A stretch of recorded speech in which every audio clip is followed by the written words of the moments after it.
Yes, students, in the presentation is all about coordination compounds.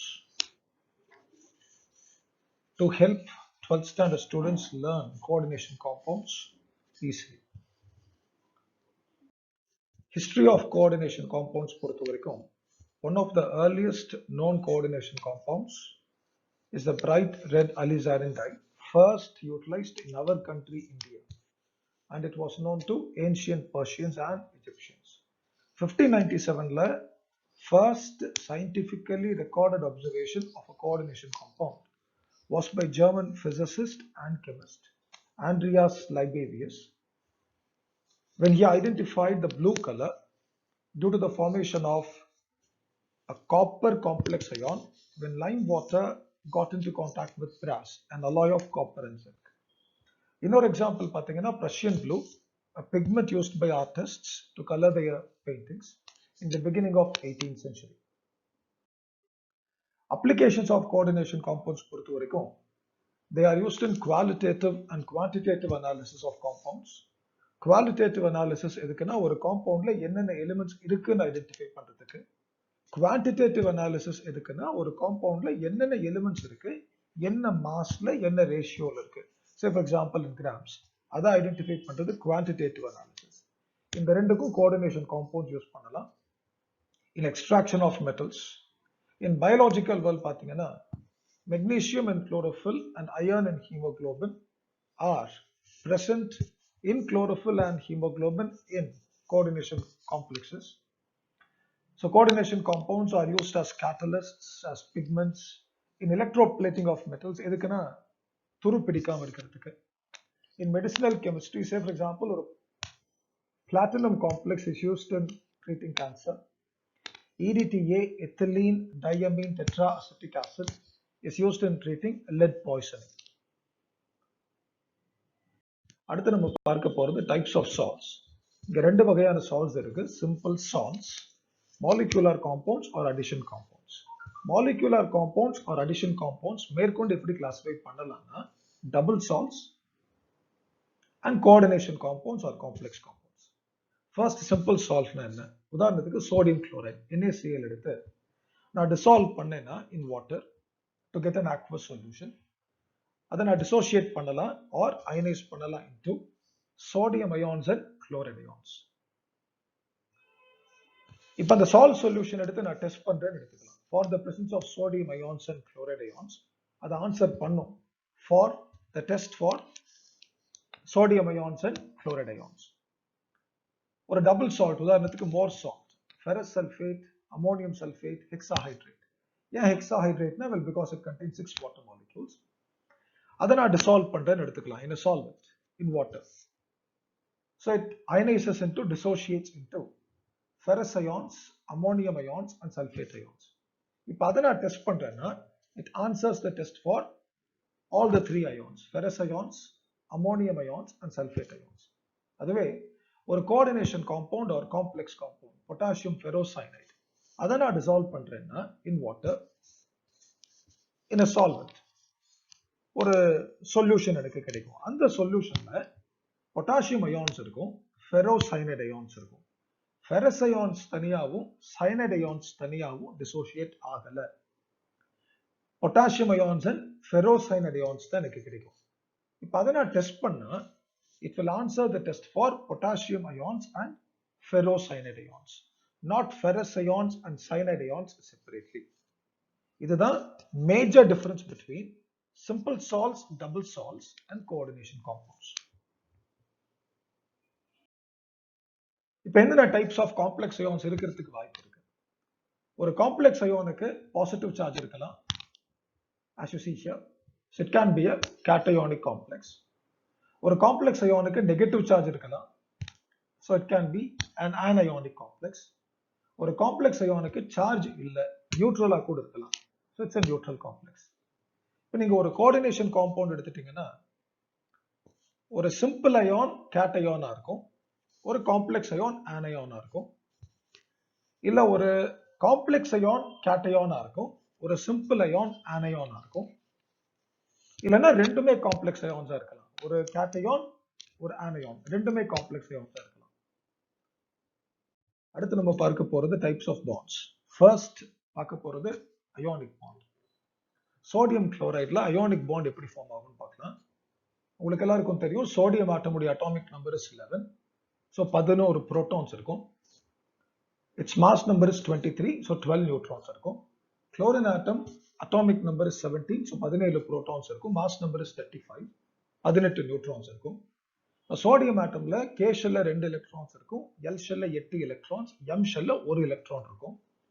Chlorine ஆட்டம் பொறுத்த வரைக்கும் K ஷெல்ல 2 electrons, L ஷெல்ல 8 electrons, M ஷெல்ல 7 electrons இருக்கும். சோடியம் ஆட்டம் என்ன பண்ணும்னா தன்னோட ஒரு எலக்ட்ரான் இன் எம் ஷெல் அதை லூஸ் பண்ண ட்ரை பண்ணும். ஏன்னா அதை லூஸ் பண்ணிட்டா sodium atom gets the octet configuration of neon. Chlorine atom அதை கெயின் பண்ணா it gets the stable octet configuration of argon. So அதான் நடக்குதுங்க பாத்தீங்கன்னா.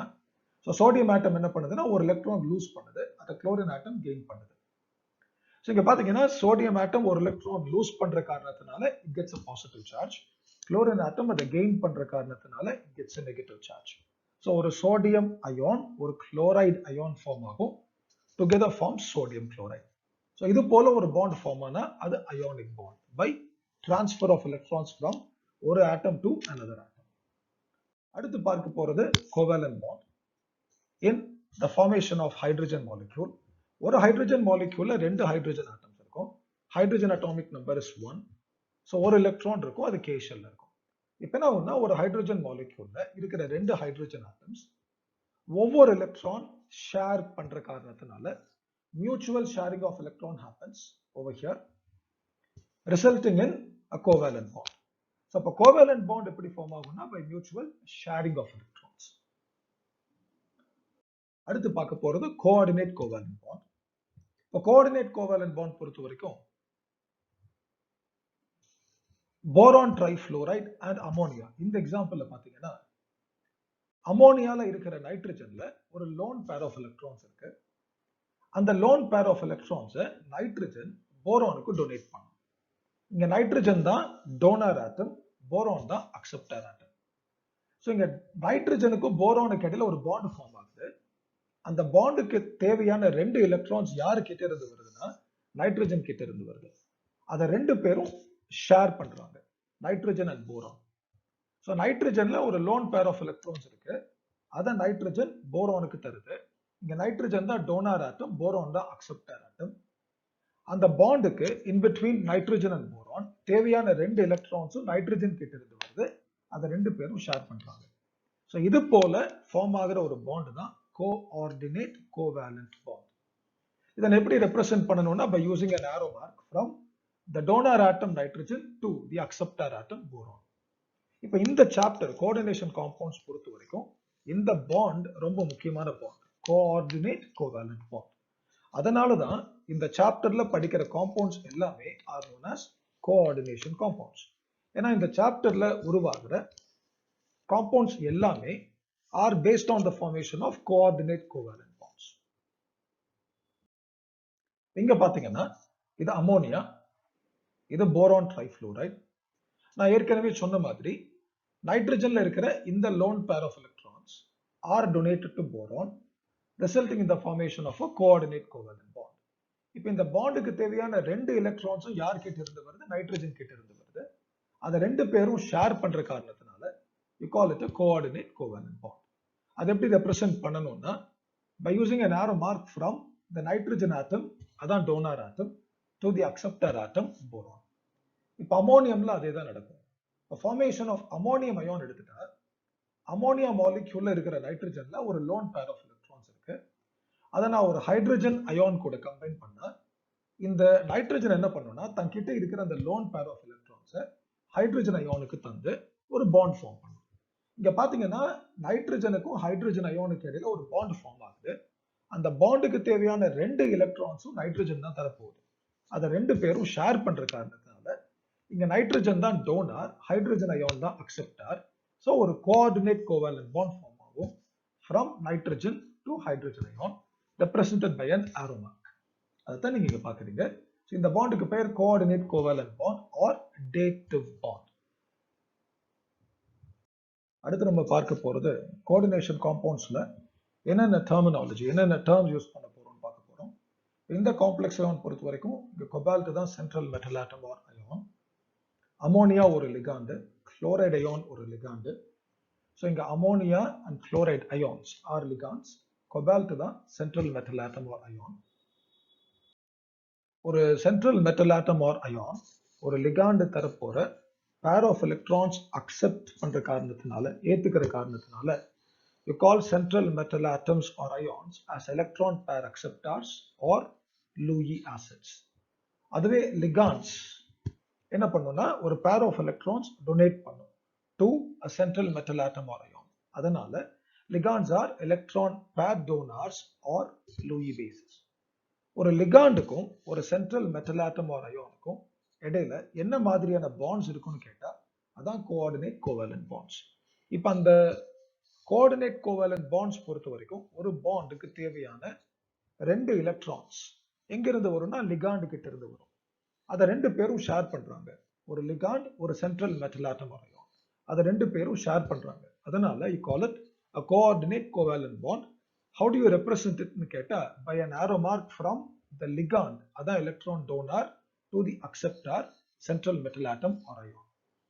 என்னென்ன டைப்ஸ் ஆஃப் ligands இருக்குன்னு கேட்டா சார்ஜ் பொறுத்த வரைக்கும் there are 3 types of ligands: positive ligands, negative ligands and neutral ligands. Denticity of ligands, அதனது denticity of ligands னா ஒரு லிகாண்டுக்கும் ஒரு சென்ட்ரல் மெட்டல் ஆட்டம் ஆர் அயானுக்கும் எவ்வளவு கோஆர்டினேட்டிங் லிங்க்ஸ் இருக்கும், எவ்வளவு கோஆர்டினேட்டிங் சைட்ஸ் இருக்கலாம், அதை பொறுத்த வரைக்கும் என்னென்ன மாதிரியான லிகாண்ட்ஸ் இருக்குன்னா மோனோடென்டேட் லிகாண்ட்ஸ் இருக்கு ஆர் யூனிடென்டேட் லிகாண்ட்ஸ், பைடென்டேட் லிகாண்ட்ஸ் ஆர் பாலிடென்டேட் லிகாண்ட்ஸ். இதை பத்தி பார்க்கலாம். இப்போ இங்க பார்த்தீங்கன்னா இது வந்து ஒரு மோனோடென்டேட் லிகாண்ட் ஆர் யூனிடென்டேட் லிகாண்ட். அதுக்கு என்ன காரணம்னா ஒரு லிகாண்ட் ஒரு சைனட் அயானுக்கும் ஃபெரஸ் அயானுக்கும், அதான் central metal atom or ion, அதுக்கும் எவ்வளவு கோஆர்டினேட்டிங் லிங்க்ஸ் இருக்குன்னா 1. அதாவது ஒரு லிகாண்ட் சைனட் அயானுக்கும் ஃபெரஸ் அயான், அதான் central metal atom or ion, அதுக்கும் எவ்வளவு கோஆர்டினேட் கோவேலன்ட் லிங்க்ஸ் இருக்குன்னு கேட்டா 1. ஸோ இந்த லிகாண்ட் பொறுத்த வரைக்கும் சயனைடு அயான் பொறுத்த வரைக்கும் it's a unidentate ligand or monodentate ligand. இங்க ஃபெரஸ் அயானுக்கு மொத்தம் எவ்வளவு லிகாண்ட்ஸ் இருக்குன்னு கேட்டா 6 லிகாண்ட்ஸ் இருக்கு. அப்ப அந்த சென்ட்ரல் மெட்டல் ஆட்டம் ஆர் அயானுக்கும் லிகாண்ட்ஸுக்கு இடையில எவ்வளவு கோஆர்டினேட் கோவேலன்ட் லிங்க்ஸ் இருக்குன்னு கேட்டா 6. அதனால here the coordination number is 6. அடுத்து பார்க்க போறது ஒரு பைடென்டேட் லிகாண்ட், இதுதான் எத்திலீன் டையமீன். எத்திலீன் டையமீன் பொறுத்த வரைக்கும் பிளாட்டினம் தான் இங்க central metal atom or ion, அது கூட எவ்வளவு கோஆர்டினேட்டிங் லிங்க்ஸ் ஃபார்ம் பண்ணிருக்குன்னா 2. இங்க 1 இங்க 1. அதனால ஒரு மாலிக்யூல் ஆஃப் எத்திலீன் டையமீன், ஒரு லிகாண்ட் ஆஃப் எத்திலீன் டையமீன் நான் எடுத்துட்டேன் அப்படின்னா அது பிளாட்டினம் கூட 2 கோஆர்டினேட்டிங் லிங்க்ஸ் ஃபார்ம் பண்ற காரணத்தினால I call it a bidentate ligand. அதைத்தான் இங்க நீங்க பாக்குறீங்க. இப்போ இது வந்து ethylene diamine tetra acetic acid, EDTA அப்படின்னு சொல்லுவோம். இங்க நீங்க பாத்தீங்கன்னா இதுதான் central metal atom or ion, அது கூட எவ்வளவு கோஆர்டினேட்டிங் லிங்க்ஸ் ஃபார்ம் ஆயிருக்குன்னு கேட்டா 1 2 3 4 5 6. அதனால EDTA is known as a hexadentate ligand. ஹெக்ஸானா 6. So central metal atom or ion கூட EDTA எவ்வளவு கோஆர்டினேட்டிங் லிங்க்ஸ் ஃபார்ம் பண்ணிருக்குன்னு கேட்டா கோஆர்டினேட் கோவேலன்ட் லிங்க்ஸ் எவ்வளவு இருக்குன்னு கேட்டா 6. So you call it a hexadentate ligand. அப்போ இப்போ say for example ஒரு coordination காம்பவுண்ட்ல 2 molecules of EDTA act as ligands அப்படின்னு எடுத்துட்டா அங்க கோஆர்டினேஷன் நம்பர் என்னவா இருக்கும்னா ஒரு EDTA-க்கு 6 கோஆர்டினேட்டிங் லிங்க்ஸ். அப்ப 2 molecules of EDTA இருந்தால் ஒரு கோஆர்டினேஷன் காம்பவுண்ட்ல 2 times 6 கோஆர்டினேஷன் நம்பர் என்னவா இருக்கும்னா 12. அதே போல தான் இங்க ஒரு கோஆர்டினேஷன் காம்பவுண்ட்ல உதாரணத்துக்கு 2 molecules of ethylene diamine இருந்தால் ஒரு molecule of ethylene diamineனா 2 கோஆர்டினேட்டிங் சைட்ஸ் இருக்கும். அப்ப 2 molecules of ethylene diamine இருந்தால் ஒரு கோஆர்டினேஷன் காம்பவுண்ட்ல அதோட கோஆர்டினேஷன் நம்பர் என்னவா இருக்கும்னா 2 times 2 equal to 4. அடுத்து பார்க்க போறது என்னன்னா கோஆர்டினேஷன் ஸ்பியர்னா என்ன, அதை பத்தி பார்க்கலாம். கோஆர்டினேஷன் ஸ்பியர்னா ஒரு காம்ப்ளெக்ஸ் அயான் ஸ்கொயர் பிராக்கெட்ஸ்ல என்க்ளோஸ் பண்ணிருப்பேன். அதுதான் coordination sphere with a central metal atom or ion and the ligands. Coordination number na enna ipada parthom. It's the number of coordinating sites present in a ligand with a central metal atom or ion. Oxidation state or oxidation number of a central metal atom or ion adu enna appadina it's the charge that a central metal atom or ion carries with its ligands. adu enna varkum paakalam. இங்க பாத்தீங்கன்னா இது ஒரு coordination sphere. இது central metal atom or ion. சுத்தி இருக்கிறது லிகாண்ட்ஸ். நான் எப்படி fit பண்ணுவேன்னா த்ரூ கோஆர்டினேட் கோவேலன்ட் பாண்ட்ஸ். இங்க பாத்தீங்கன்னா கோபால்ட் அயான் தான் central metal atom or ion. இங்க ரெண்டு லிகாண்ட்ஸ் இருக்கு. Negative ligands chloride ions, neutral ligands ammonia molecules.